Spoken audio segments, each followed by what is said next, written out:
আজকে শোক দিবস পালন করেন, রসিকতা করেন জাতির সাথে। আবু সাঈদের বুকে এইভাবে গুলি করার পর এজাহারে লেখা হয়েছে আন্দোলনকারী ইট পাটকেলে ফাজলামি করেন আমাদের সাথে। আমিও প্রতি রাতে ঘুমাতে পারি না। কালকে ফোন এসেছে বেসরকারি বিশ্ববিদ্যালয়ের ছেলেমেয়েদেরকে ভাটারা থানায় ধরে নেওয়া হয়েছে, অত্যাচার করা হয়েছে। কালকেই ফোন এসেছে বাংলা বিভাগের একজন ছাত্রকে ধরে নিয়ে যাওয়া হয়েছে। কালকেই ফোন এসেছে একটা জায়গায় ব্লক রেড করা হচ্ছে, কথা শুনতে পাচ্ছিলাম না। এর আগে শুনেছি আমরা বিভিন্ন জায়গাতে কারফিউ জারি করে চারদিকে ঘিরে ধরে হেলিকপ্টারের আলো ফেলে বাংলাদেশের ছাত্র তরুণ কিশোরদেরকে গণগ্রেফতার করা হচ্ছে। গায়ে দেখা হচ্ছে আঘাতের চিহ্ন আছে নাকি, আঘাতের চিহ্ন মানে হচ্ছে সে আন্দোলনে ছিল, তারপর গ্রেফতার করা হচ্ছে। আমি ঘুমাতে পারি না যখন আমি শহীদ মুগ্ধর গল্প পড়ি। যেই ছেলেটা আন্দোলনে গিয়েছিল বিস্কিট আর পানি দেওয়ার জন্য, সবাইকে বলছিল পানি লাগবে কি না, এরকম একটা ছেলেকে মাথায় গুলি করে হত্যা করা হয়েছে। আমি ঘুমাতে পারি না যখন দেখি একটা ছেলে সে টিয়ার গ্যাস ঢুকছে বাসার মধ্যে, সেটা বন্ধ করতে গেছে 11 বছরের ছেলে, তাকে মাথায় গুলি করে হত্যা করা হয়েছে। 6 বছরের একটা মেয়ে রিয়া মারা গেছে। 4 বছরের একটা শিশু বারান্দায় মারা গেছে, বারান্দায়, ছাদে, ঘরের ভিতরে শিশু কিশোরদের হত্যা করা হয়েছে। আজকে আমরা শুনতে পাচ্ছি যে 267 মারা গেছে। একটা বর্ণ আপনাদের বাড়িয়ে বলছি না। কালকে একটা জিনিস কিনতে গিয়েছিলাম একটা দোকানে, বলছে স্যার হাজার হাজার লোক মারা গেছে, আমরা বিশ্বাস করি, আমরা এই সরকারকে বিশ্বাস করি না।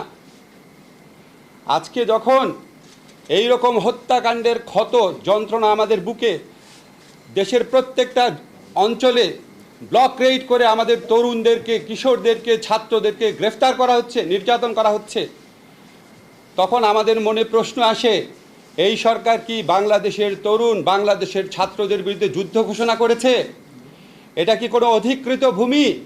এটা কি গাজা স্ট্রিপ? এটা কি কাশ্মীর?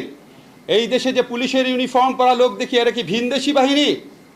এরা কি আমাদের ট্যাক্সের বিনিময়ে চলে না?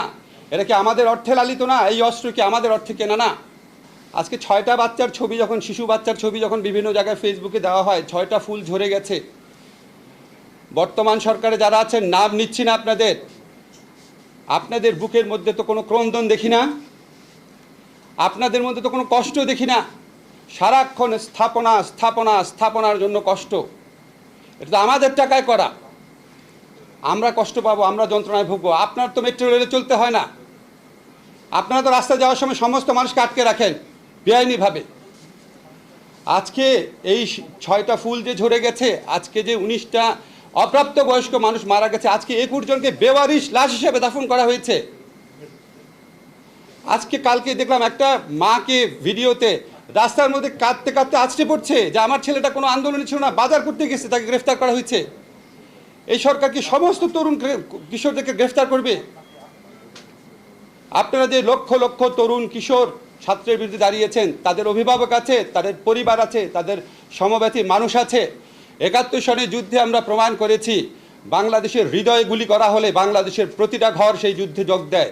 আজকে প্রতিটা ঘর থেকে ক্ষোভ, প্রতিটা ঘর থেকে সেই প্রতিরোধের আহ্বান। আপনারা এটাকে আর তুচ্ছ-তাচ্ছিল্য করেন না। কেন আন্দোলন হচ্ছে এগুলি বলে জাতির সাথে ঠাট্টা মশকরা করেন না। আন্দোলন হচ্ছে হত্যাকারীর বিচারের দাবিতে, আন্দোলন হচ্ছে গণরুম কেন্দ্রিক যে টর্চার সেল। পৃথিবীতে কোনো বিশ্ববিদ্যালয় আছে নাকি, চ্যালেঞ্জ করলাম, পৃথিবীতে কোনো বিশ্ববিদ্যালয় আছে নাকি যে বিশ্ববিদ্যালয়ের প্রতিটা ছাত্রাবাস টর্চার সেল রয়েছে? সেই টর্চার সেলে ছাত্রদের মৃত্যুর খবর আপনারা পেয়েছেন।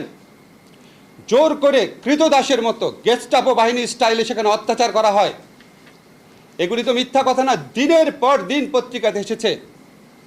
আজকে সেই গণরুম কেন্দ্রিক নির্যাতনের অবসান চেয়েছে ছাত্ররা। কেন আন্দোলন বুঝতে পারেন না?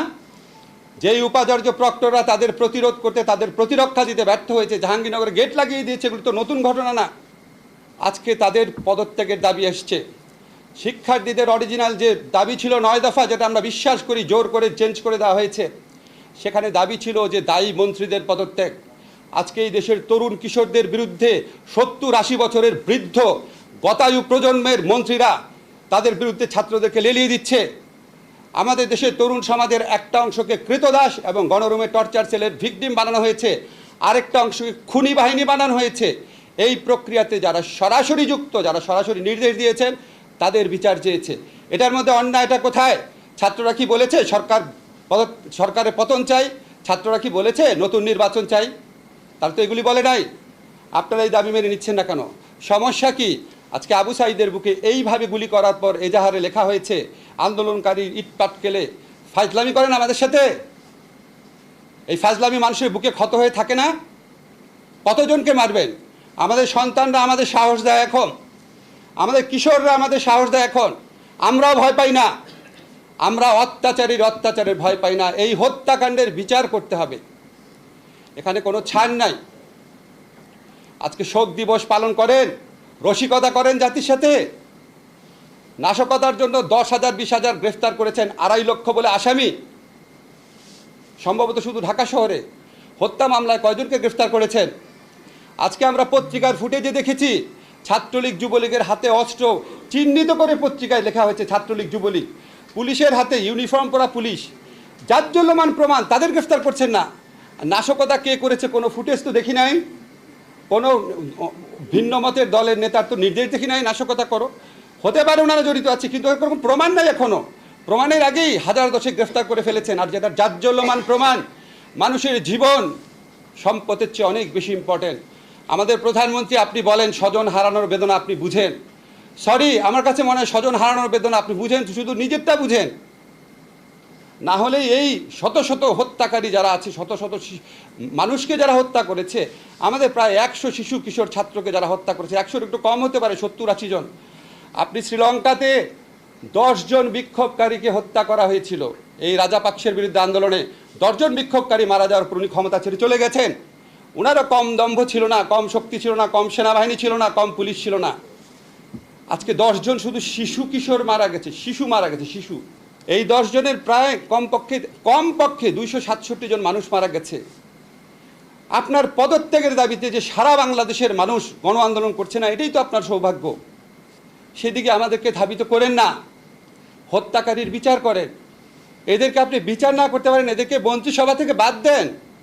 মানুষের বুকের ক্ষত দূর করেন, ক্রোধ দূর করেন, সব ঠিক হয়ে যাবে। মানুষকে আরও উত্তেজিত করে, মানুষকে আরও ক্ষত বাড়িয়ে আপনারা কিভাবে চান যে সব কিছু সবাই ভুলে যাবে?